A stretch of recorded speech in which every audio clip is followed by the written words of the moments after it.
Hello, my Aloha tribe, and welcome to the Aloha Perspective, where you get a little bit of something and a whole lot of everything. Happy Monday. It is Monday, and I am here to share some thoughts. Just thoughts that have been kind of rolling around my head. But before we get there, wow, look at me. I beat the school bell. But anyway, sorry. Before we get there, while I wait for people to come on, I got these for my birthday this weekend, Anywhere Travel Guide, but it's 75 cards for discovering the unexpected wherever your journey leads. And I love these. They're like mindfulness cards. So it says, let's see. They like to get stuck. Stop, close your eyes, try to feel the weather on your skin. Is it warm or cold? Windy or not? Do you like the weather today? So I like that one because you're looking around, right? And I think it's meant to help you see things too when you travel. So these are great. If you can see a shop from where you are, step inside it. Ask someone there where to go next. That's a good one. Because the locals, right? The locals always know the places to go. So, and hopefully they won't steer you wrong or into danger. So anyways, let's see. Meeting card. Give someone this card. Well, what if I don't want to give someone this card? Maybe I'll just make up a bunch of cards, right? So in case this one comes up, I can just say, here, pass it on. Good morning, Muddy. Okay. All right. I think that follow the map. Oh, that's cute. These are great. These are great. Collect voices. Find a place that you like, then call someone you miss and describe it. Go to a cafe or a restaurant or the third and 12th things on the menu. That feels dangerous, right? Because there was a Big Bang Theory where Sheldon was letting the roll of the dice, the 20-sided dice, like the Dungeons and Dragon dice, guide him through life. And I think he ended up eating a tapioca and a tea or something. I don't know. But that feels dangerous and yet exciting. So order the 12th and 3rd things on the menu. All right. So I had some conversations this weekend because, as I just mentioned, it was my birthday Saturday. And I'm not here to talk about my birthday. I'm here to talk about, how if you know me, you know that my birthday it's like a holiday to me. It is the most important day of my year for me because I'm not one to go looking for attention except that day. Because it's all about me and my cousin who was born on my birthday. But that's not the point. I'm joking, okay? But it didn't feel right this year, and I kept thinking, why? Oh, see, Sammy says the 3rd and 12th things could be problematic for we vegetarians. Yeah, right. Well, yeah, but they do have veggie burgers. So unless you don't eat bread either. But, if it's a burger thing, I know it's a little dangerous. So if it's that case, and, because a lot of places will have vegetarian menus now. So just go with the 3rd one. And, if you have to, count to 12 until you get to the 12th, going through and through and through until you get to 12, which will probably put you back at 3. So who knows? But anyways, and the vegans can't leave out the vegans, okay, or the pescatarians. So all the people who don't eat red meat, it could be problematic, and who are the vegans who don't eat certain things also. So anyway, back to my thought. So I did buy myself a new journal this weekend for my birthday. Comes in a fancy box, which is too far away for me to grab, but basically looks like the book. So if I put it on a shelf, if I put that box on a shelf, I could literally hide things in it because it looks just pretty much like this. All right. I made my own bookmark, just reminders for myself. You are worthy, you are beautiful, you are enough, be kind. And on the other side, Stop doubting yourself. It's a good day for a good day. And be kind and align your actions to your goals. So I just needed one because, I don't know what it is. Sometimes with these fancy, expensive journals, I got this one on Facebook Marketplace, so I didn't pay that much, but it was probably pretty pricey at one point. But they don't have bookmarks in them. It's like, come on. Seriously, like, if you're going to charge like $30 for a journal, at least put a string in it so we know where to go. But so I've found ways to make my own. But anyways, I'm really trying to move away from this subject because in a way, as I was telling older sibling, it makes me a little uncomfortable.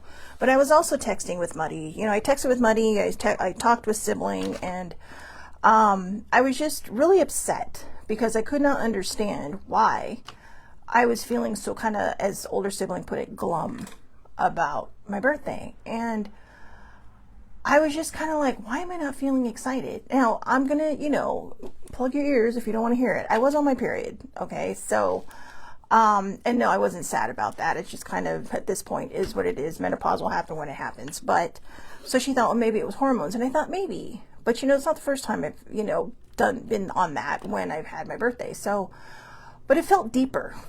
It felt much deeper than that. And when I woke up the next morning on my birthday, I realized what it was. It's hard to be excited about a birthday, at least for me, in the climate of the world that we are living in right now. 3 days before my birthday, a woman was shot in her car, trying to get away.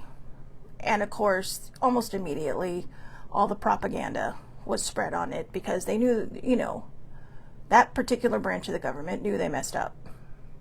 And their little worker bees messed up. And they didn't want to admit it.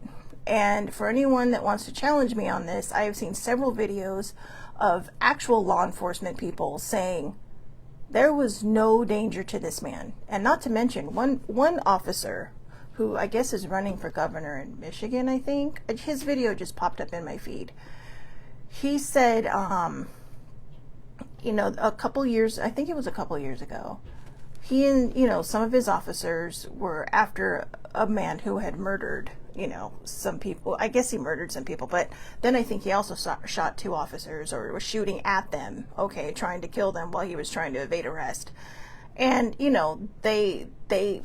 they fired back, they hit him, and the first thing he did was my 2 officers ran back to their car, grabbed their emergency kits, and began to render aid on a person that just tried to hurt them. Because that's what we do. That is our job. And I thought about that. And I was like, And we're living in a climate now where when you give people facts, they fight you on it. They hem-haw, change the subject, they deflect because that's what people do now. And they kind of lose the reality that the rest of us are living in. And I don't know if it's because they need to be right or they just need to have someone that makes it okay to feel the way they feel. Because I'm not seeing what good has been done so far in the last year. So the last time I had a birthday, when I turned 52, it was still the other president. And the world still felt a little safe. It wasn't comfortable. I mean, this year has really kind of exposed the scars and the pockmarks of this country. And I love my country. I was born here. I know I always talk about wanting to move to England, but that's for me. That's for me because, I promise you, I had a past life there somewhere a couple times, but it's not even about that. I mean, no matter where I go in this world, no matter where I end up, this is the place of my birth. And she means a lot to me. I've been patriotic since I was a child. And even though I've switched parties, that doesn't mean my patriotism has waned. That doesn't mean that I don't care about what happens to this country. What it means is that I'm finally opening my eyes and seeing a lot of the uncomfortable truths that I didn't want to see. So for my birthday, I shoved myself into a very tiny bubble, which of course led to me singing Tiny Bubbles and then learning that it was about champagne, which by the way, I got to spread along the path to other people, but I digress. What can I say? I was 53 when I found out that Tiny Bubbles was about champagne. Hey, you know what? So I know older siblings on. So good morning, older siblings. Sorry about that. I remembered now the lyric my mom used to sing. She used to sing Tiny Bubbles, which is in the wine, right? Tiny Bubbles in the wine. That's the lyric. But my mom used to sing Tiny Bubbles in Hawaii. And I'm pretty sure that was because, you know, I was telling older sibling, I think I was telling older sibling this. I said, it's probably because she's singing it to me, right? She, you know, just changed the lyrics to make it, you know, family friendly. But, cause like, what's wine, mom? But anyway, again, I digress. So, but, you know, once you come out of that bubble, you're back into reality. You're back into the world again. And you're back into, you know, knowing that we're a very young country. You know, this year we turned 250. So, you know, I mean, we are halfway to our tricentennial. And when I was younger, I used to think, I used to say to myself, you know, because I love history and I see the other countries and their growth spurts and then their, you know, their growing pains. And I used to worry about the growing pains. You know, I was like, gosh, I hope this doesn't ever happen. You know, I hope that, you know, we're able to just kind of take everybody else's history and learn from it and just kind of, you know, grow. We were once a respected nation. We were once a friendly ally to other nations. Now we're that ally that everyone just kind of like scoots away from because, you know, and that hurts me. But what brings me back is sometimes while I'm scrolling, I will see other countries who just say, "Dear Americans, for those of you who, you know, who are fighting against this, we're with you." You know, insert country.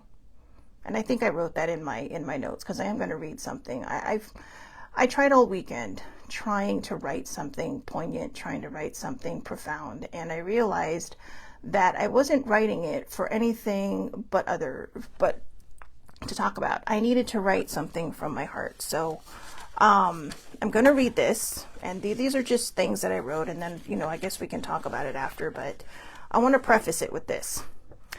I want to preface this with, as I put on my card, these are my thoughts, my feelings. This isn't a rebuttal to someone's post that I haven't seen. These are just my thoughts. So for those out there who take my post personally, it's not about you, whoever you may be. Okay? So my posts are not about you. They're things that I see that I feel need to be shared because we're living in a very imbalanced climate. And for someone who's been striving to find their balance for the last 10 years on this freaking healing journey, it feels a little upending to finally feel like I'm coming close to my balance, but feeling off balance now because of the state of this country and the way it's affecting the rest of the world. And it annoys me to no end. Because like I said, I love this country and I will fight for her. I will fight for her. Because what's happening at the top of our food chain in this country is all the wrong things. And what scares me is that people believe in this person. People trust this person. People make excuses for this person. And it's not about party. It's never been about party, about that person. It's been about power and it's been about money. This person has accumulated over $1 billion of personal funds since January 2025. So come on. What are we doing here? They receive gifts they're not supposed to be receiving. They have a golden visa where if you pay X amount of dollars, you just get a visa. That is not how this country works. It is not. But anyways, this is why I wanted to write things down, because I told older sibling if I don't, I'm just going to go on a rampage. So I'm going to read it from top to where I cut myself off in. Anyways, so here we go. Propaganda from the Oxford Dictionary.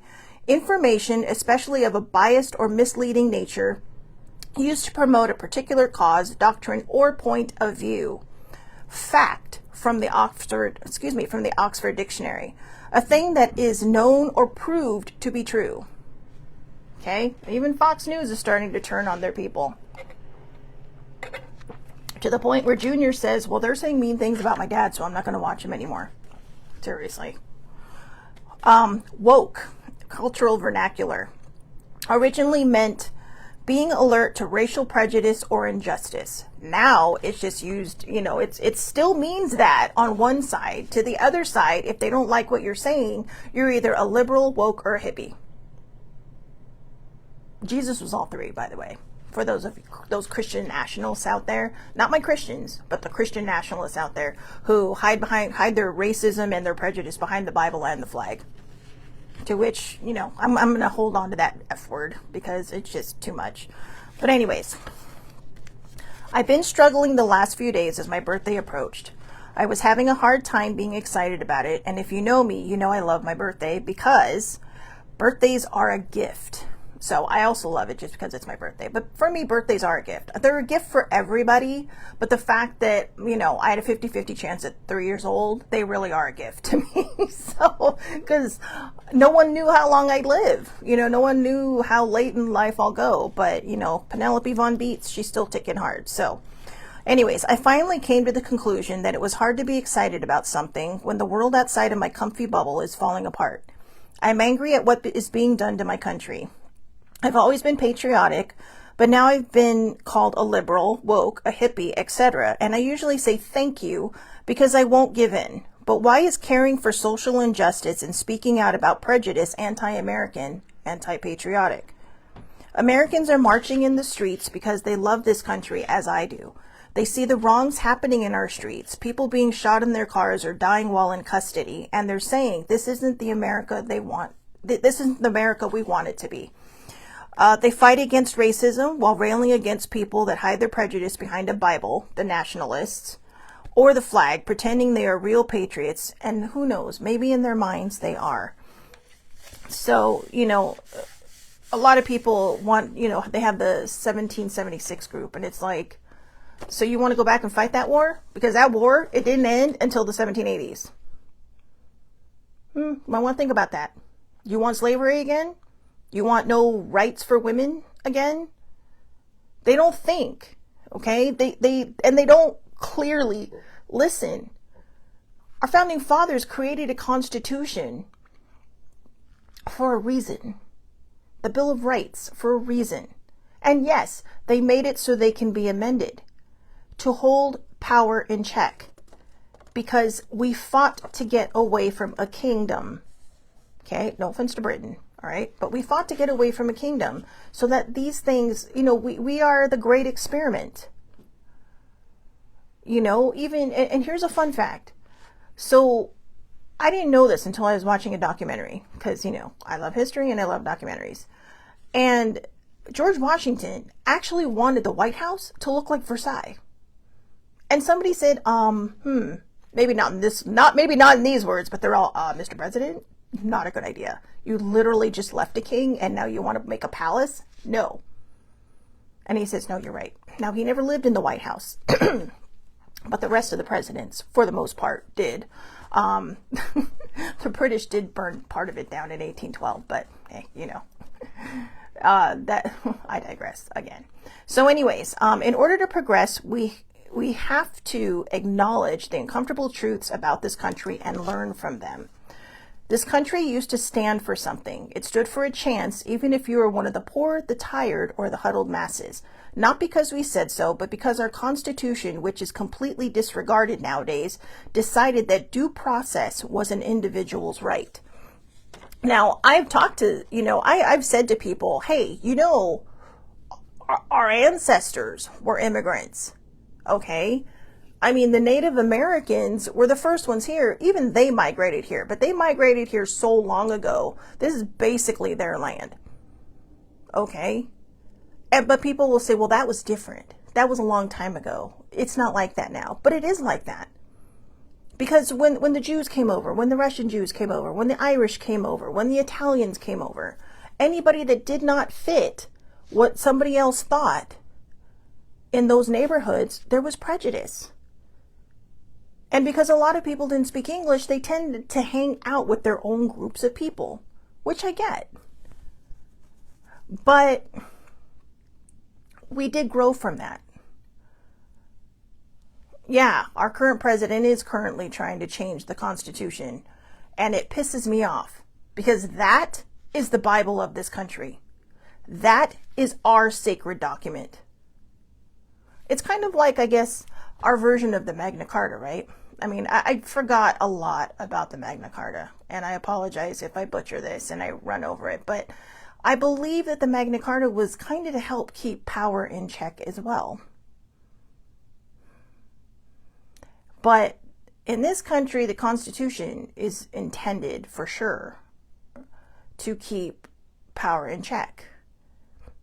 And right now, this president is just treating it like it's a suggestion. Not a suggestion, pal. That's your rule book. Okay, that's a rule book for people in power. But you can't just blame him because, you know, and you can't just blame the administration he picked who are a bunch of yes people, because I really do believe that P2025, I'm not going to say it out loud because I don't want to get flagged, is behind everything. And you can call me a conspiracy theorist, you cannot. But if you read it, everything's coming to pass. For all the people that said it's not real, like people on the other side that told me, you know, the ultras. I'm not talking about all the Republicans. That party's broken. All right. There are Republicans who are fighting for this country right along. They've crossed the aisle. Everybody's in the middle of the aisle hugging each other going, hey, we got to save this country. It's the other ones. It's like the people who are afraid to step up against, you know, the who I think is the true anarchist. And what pisses me off even more is when he sits there and says, oh, well, they were probably paid. Nobody's paid, jackass. You're the one being paid to destroy this country. We're doing it for free to save it because people love this country. Americans are tired. You know, they want to go, maybe not, we can never go back to the way it was because we shouldn't. We should learn from all of this. We need to learn from all of this. We need to once and for all face the uncomfortable truths about how we treat some of our people that are not the same color skin as the president, which I'm pretty sure nobody else is orange, but okay. I mean, what, they got like a horrible, you know, grade Z makeup artist in there that doesn't know what the hell they're doing? Seriously, it's like someone didn't go to school one day and then they got hired. But, you know, that's par for the course for this administration. You know, why have experience? As long as you say yes to me, you have a job. And then there's another person, I can't think of his name. I think his last name is Powell. But, you know, he's railing against now. He's a Republican railing against the administration. And now they've indicted him for probably some made up thing just to tie stuff up. And, you know, I'm starting to realize why they do this, right? Because a lot of times it takes things a while to get to court. And while that's happening, they can suppress information. They can hide information. And if you want to be that person that says, oh, Shelley, you talked about propaganda and facts. You're just propaganda. No, because I actually fact check.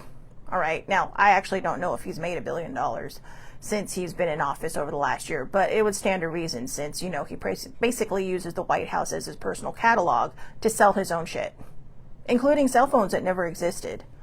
But, oh yeah, like older sibling says, when he was sworn in as president, he promised to protect and defend the Constitution of the United States. But we all know he's a liar. And just because his hand is on a Bible, that doesn't mean anything to him. That doesn't mean anything to him. He doesn't care. So here's a fun fact. So a lot of people, no matter what side of the aisle you stand on, will say, oh, you know, the McCarthy witch hunts, the McCarthy witch hunts, the McCarthy witch hunts. Well, what a lot of people don't know is that McCarthy's sidekick at the other chair, the second chair, that's what it's called, I think, was Roy Cohn. And Roy Cohn was Donald Trump's mentor. So the second banana to the top banana during those trials just happened to be the mentor of the third banana in charge now. This is a person who will never admit they're wrong. When something goes wrong, there's no accountability. It is actually absolutely dead. No accountability. I don't think this person has ever learned how to take accountability.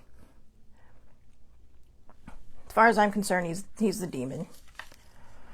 You know, even the devil has standards.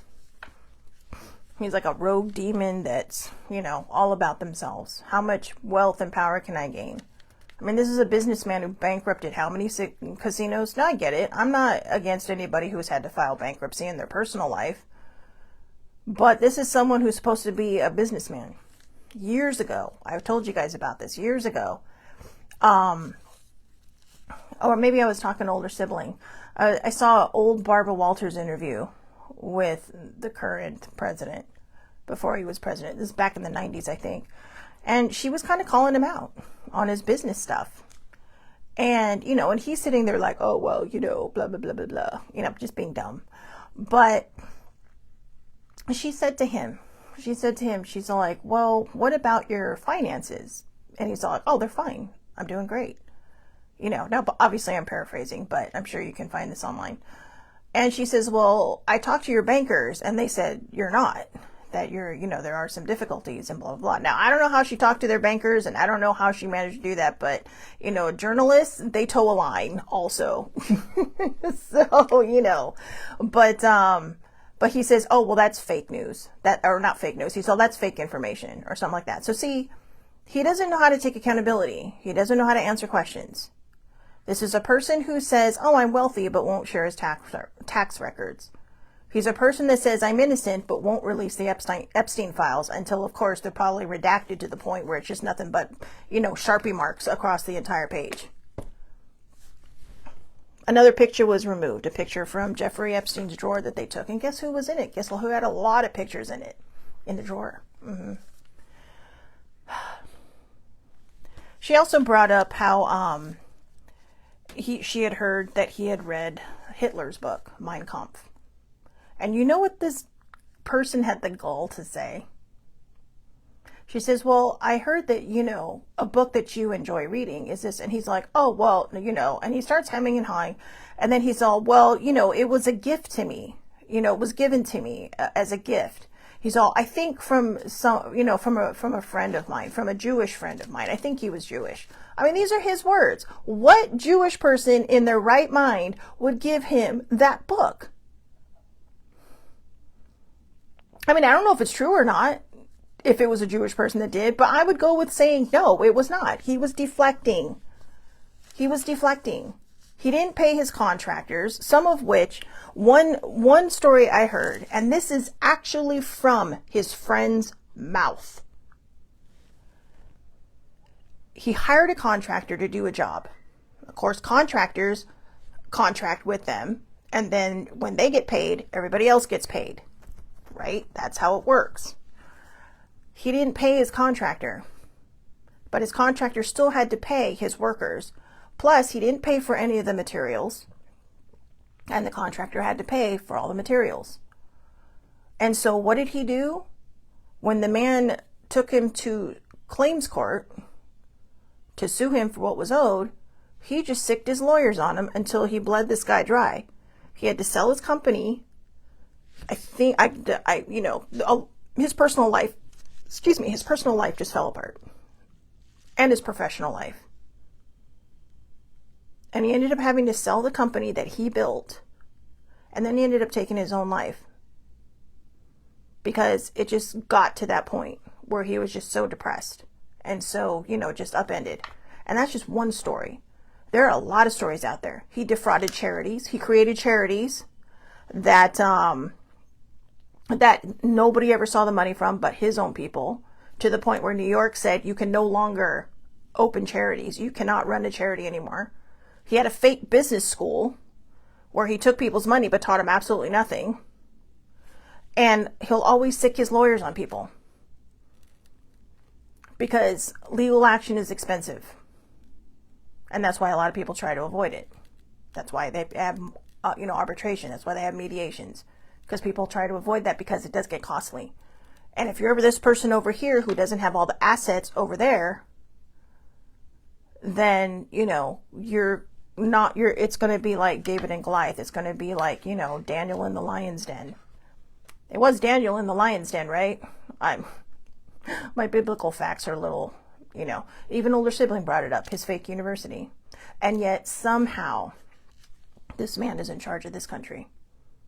The set he was on for his show, not even his office. They built him a set. It wasn't his office. They built him a set because they said everything in his office was outdated and not fresh or modern. It had scuff marks on it. It just did not look like the kind of office that someone in his stature would have. Thank you, Sammy. It was Daniel. But it's like Daniel in Lion's Den, right? I probably should have used Daniel in the Lion's Den more than David and Goliath, because, David took Goliath out. And right now, we're all the little Davids running around with this big, doofus of a Goliath in charge. And if you're watching this, and you disagree with me, I don't care. Do your homework. Do your homework. All right? Do some self-reflection. Okay? So I know politically. So every year, I generally get birthday wishes from a lot of people. And I noticed that the people who disagree with me severely, that are what I would call the ultras. The ultras are the ones that you are pretty much never going to change their mind. They're just going to fade into the background when hopefully all of this is over and we come out on top, hopefully. And they're just, they're going to pretend like, or they're just going to be angry but put on a brave face in front of everybody else. The other ones are just the ones that I think you can flip. And none of them wished me a happy birthday. And you're probably thinking, that's not a big deal. These are people who have never missed my birthday for as long as I've known them. Even if it's just on Facebook going, happy birthday, Shelly Marie. Not a one. Not a one.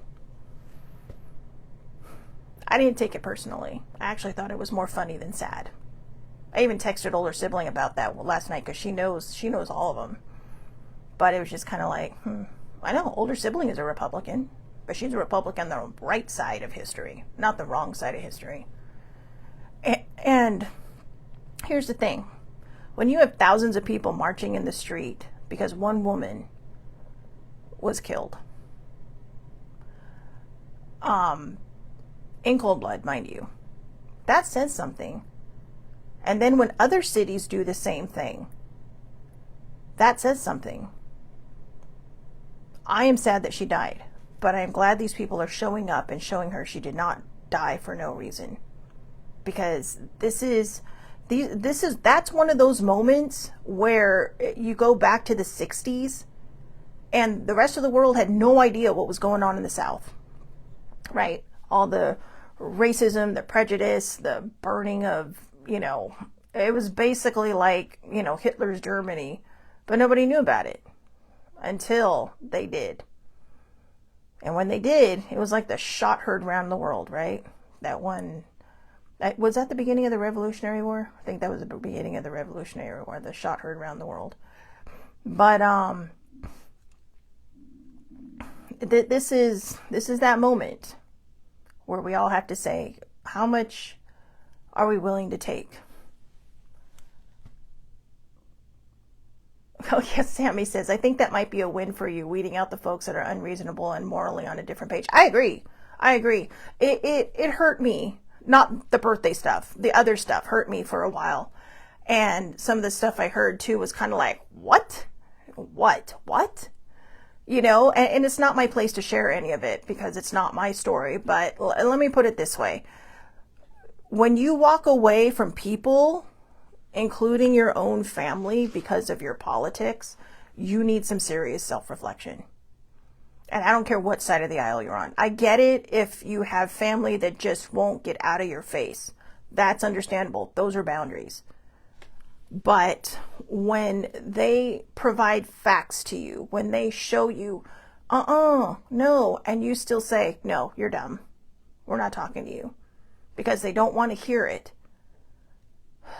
that's bad. That's bad. You know, I'm not talking about the people that sit there and go, I can't handle my family, that are on that, you know, that far deep, because they won't listen. They won't have a decent conversation. They will not sit there and, you know, I mean, I have someone that tells me, that says, well, how do you know your facts are right? And it's like, because I fact check. I don't just look at one article and say, oh, that's true. No, I look at both sides. I look at everything. I try to find the truth. And now, as much as I am not that big of a fan of AI, I will tell you, AI has been helpful in the sense that it gathers all the information for you, period. It goes through everything in there. And sometimes I will check with AI and go, that seems a little sketchy. But for the most part, there are also people who are in the trenches, involved. And, you know, if it just doesn't feel right, I will fact check it. And there are things that I haven't shared because it wasn't true. But I will tell you now, 2 different law enforcement officers absolutely shot down, no pun intended, what that man said, the ICE agent, when he killed Renee Good. Okay? And for the president to come out and say, you know, he's fighting for his life, he's in the hospital, you have the ultras who are going to sit there and go, oh, I'm sending prayers to him, blah, blah, blah. That motherfucker walked away from her car. Don't give me this bullshit that he was hurt. He wasn't hurt. She didn't even hit him. And the other law enforcement officers will tell you, you never put yourself in a dangerous position, ever. I saw a meme recently, and it's funny because I keep seeing it. And it says, isn't it funny how as ICE gets more members, you see less and less of the Proud Boys and that other racist group that's basically the KKK. And they're all, oh, it's probably because it's the same people. And it wouldn't surprise me in the least. You have just handed a bunch of racists a free pass. You've handed them the get out of jail free card in Monopoly. And it feels like that's the game we're playing right now, is Monopoly. So I'm going to finish reading what I wrote. So why did I choose this to talk about? Because we have forgotten what she stands for, the Statue of Liberty. We see this lady standing on a broken chain and shackle, a symbol of the abolishment of slavery. But in 150 years, we've learned next to nothing. We've forgotten what she stands for. We've forgotten that under the color of our skin, we all look the same. We've forgotten our place in this country. Her torch, her frame, the glorious pedestal that lifts her, was once a symbol of hope, of freedom. And to be honest, I'm surprised she hasn't stepped off that pedestal, thrown the torch in the water while saying, what's the point?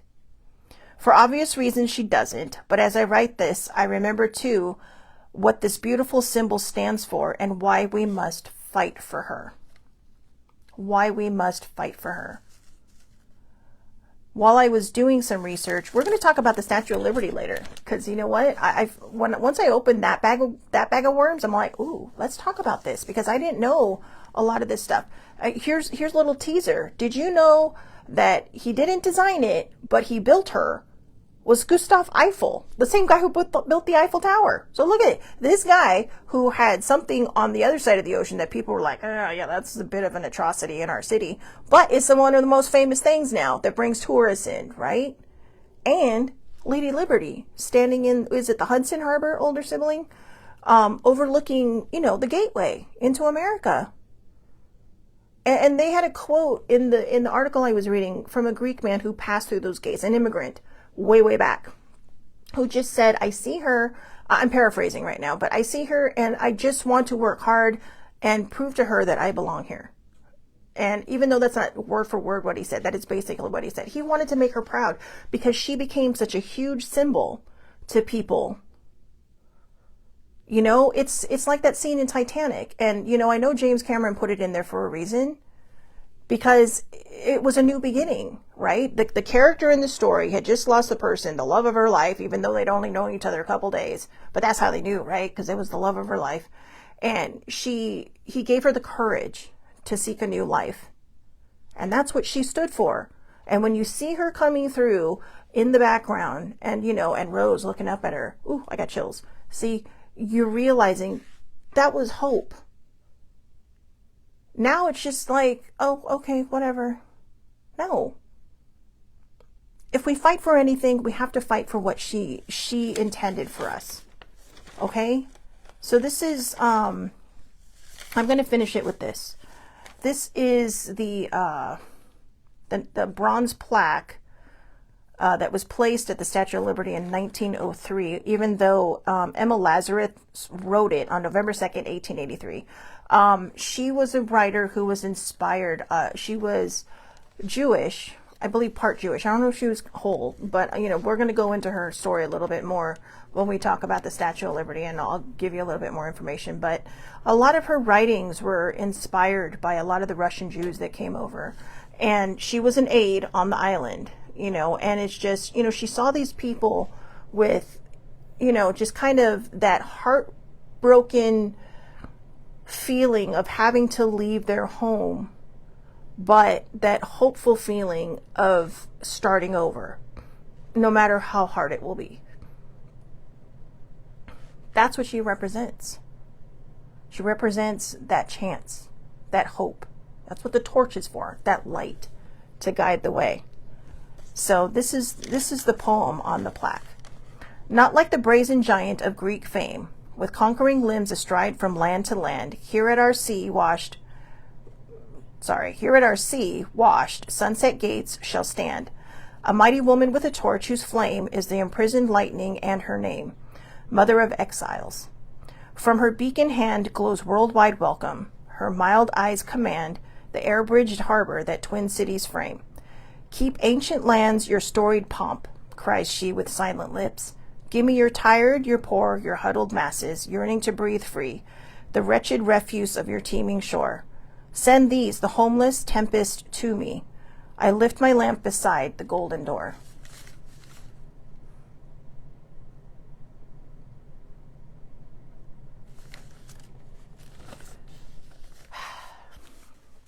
Anyway,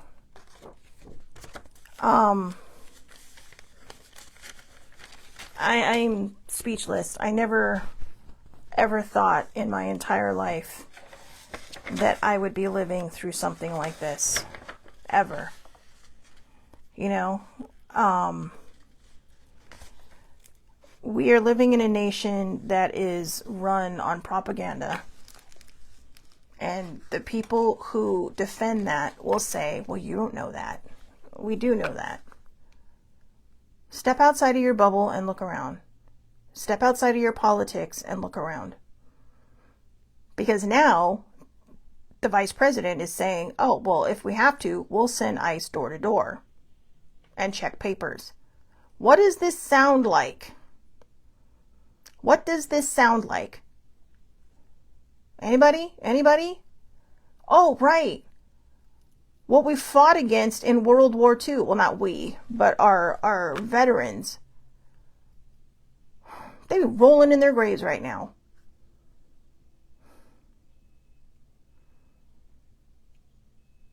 The interesting thing is, I saw a meme, and this one was great, because it says, the difference between 1930s Germany and 2025 America is that Germany didn't have 90 years of books, documentaries, and movies to warn them.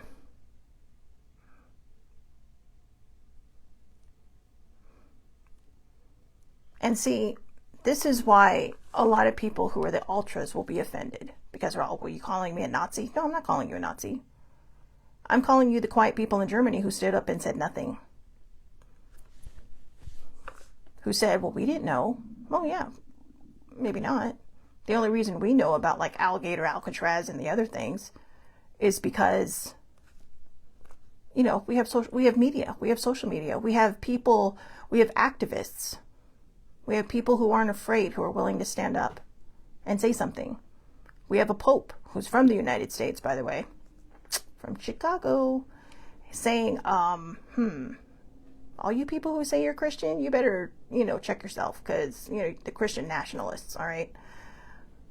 Even our VP who says he's Catholic. That's not how Catholics work. Maybe about 1,000 years ago or 500 years ago when they were all corrupt as hell. But in the 20th century and the 18th, I would say as far as the 19th and 20th century, they've cleaned up their act a lot. And like I said, I'm not a practicing Catholic. I'm more spiritual than anything, but Pope Leo and Pope Francis have brought the Catholicism back into my life and made me proud to have been raised that way. I know my mother would have been proud. These are two popes that she would have adored. I mean, we all liked Pope John Paul, but he towed the line in a lot of things, but he also was the longest tenured pope, and I got nothing really bad to say about him. He did what he could do, but I think he paved the path for Pope Francis and Pope Leo. I really do. Pope Benedict is kind of a throwaway pope for me, but I think my mom would have been really proud too that an American was finally, because she's thinking, when are they going to elect an American pope? So mama, they did. Who knows? Maybe she was in there whispering in the Vatican, vote for this one, vote for this one. I wouldn't put it past her, okay? This woman is influential, even in death. And now that I explained to her before she died how it works, it's just like, I think she just poofed. She poofed right into her new role. Kind of like, oh, well, my daughter said, so I'm going to try it out. My mom was the adventurous type. So anyways, that being said, I thought I'd leave it a little bit on a high note, sort of. But we need to do better as a country. And for all my ultras out there, if you managed to get this far, if you even watched this, I just want you to know, it's okay to be wrong. We're not always right. I'm not always right. Hell, to be honest with you, I'm really more of a centrist. If I could vote in primaries and stuff as a non-party partisan, I would. Because both parties have their own flaws. But right now, what I love is the fact that they are coming together in the center aisle with the Republicans trying to take back their party. Working in the aisle. That's what McCain did. That's what Kennedy did. Ted Kennedy. These are people who reached out across the aisle and said, we can get a lot more done if we work together. But we also have to not be uppity about it, okay? Because there's a lot of people out there that says, well, you're just dumb. And that's not helpful, okay? It's really not helpful. You cannot, what did they say? You can catch more flies with honey. All right? Seriously. Or French fries. They love French fries. But yeah, you can catch more flies with honey. And if somebody sits there and says, you know what, I was wrong, and say, well, don't fight him back. Just say, thank you for finally, well, just say thank you. You don't need to throw them under the bus or anything, because it's going to be hard enough for them to say that. And we have to learn what compassion and empathy is. Does it feel like we should share it? No, because you'll probably be teaming, and you'll probably go outside and do your happy dance and then punch a wall because it's like, finally. But that's not the point. The point is people are starting to see.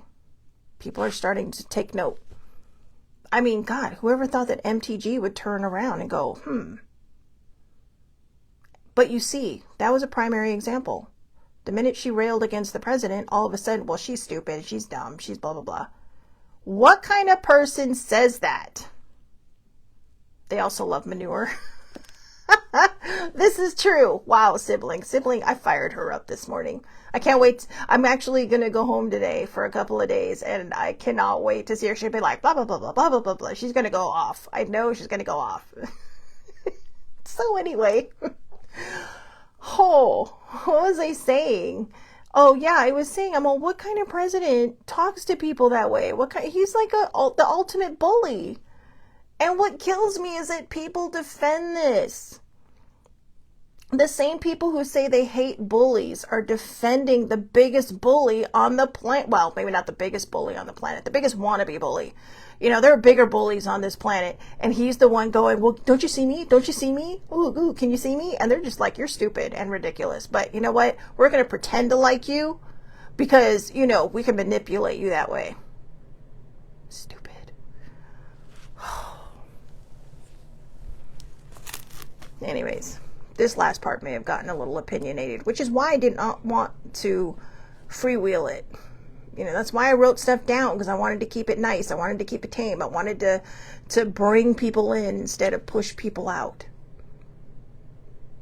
But I'll be honest with you, it's really hard to defend this man.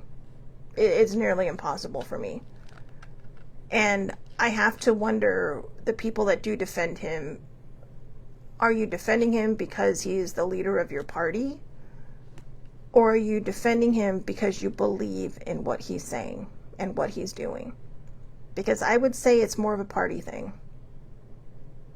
And I also think that those people who are kind of wound tight and just ultra, I think they're hurt people who are feeling justified for whatever reason. They're angry. Something made them angry, and this is their justification for their anger. And I know that doesn't make sense, but there is one person that no longer speaks to me, and who is an ultra. And, you know, I'm just going to say that there were some things that happened in their lives that around COVID that just kind of upended. And because I'd never seen this person like this before, ever. And then all of a sudden after that event, it was kind of like, huh. And they just went rogue. Now, I'm not perfect. Not in any stretch of the imagination. I was a Republican once. But like I said, and I've said in past shows, the minute they nominated this asshat, this clown, I was out. I mean, I immediately left the party. I re-registered that day when he got nominated in 2016. And I'm all like, we're doomed. That's literally what I said. We're doomed. When he won that election, the first thing older sibling and I said to each other was, uh-oh. Literally, those were our words, uh-oh. And then we were just speechless. We didn't particularly care for the other candidate either. Not a big Clinton fan. But I will tell you, I would have picked her over him. But,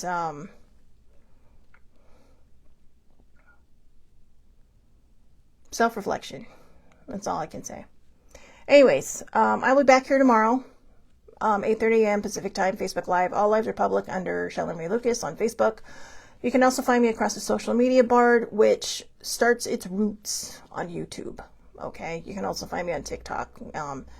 TikTok is like one of the, I can't post these to Instagram anymore because they're over 20 minutes, but TikTok lets me post something as long as it's under an hour. So I know I went a little long on this, and I do apologize. A lot of it was my opinions, but, or how I'm feeling, but clearly, if you look at a lot of the people out there, they are not far from how I'm feeling. And no, they were not paid. All right.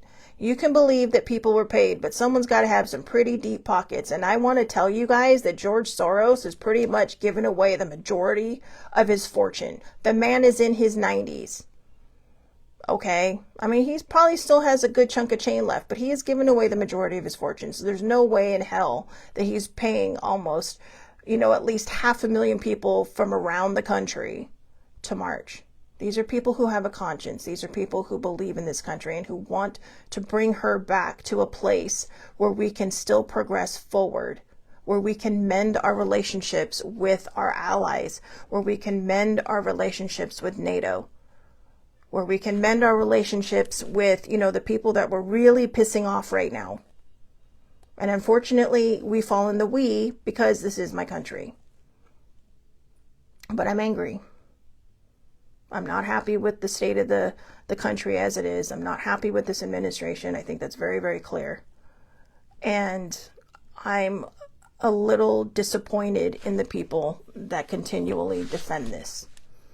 So, self-reflection. I'm going to be doing a lot of journaling today. So anyways, again, have a wonderful, wonderful day.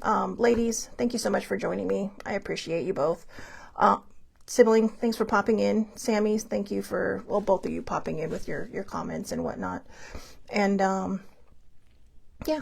So again, have a great day, everybody, and I will see you tomorrow.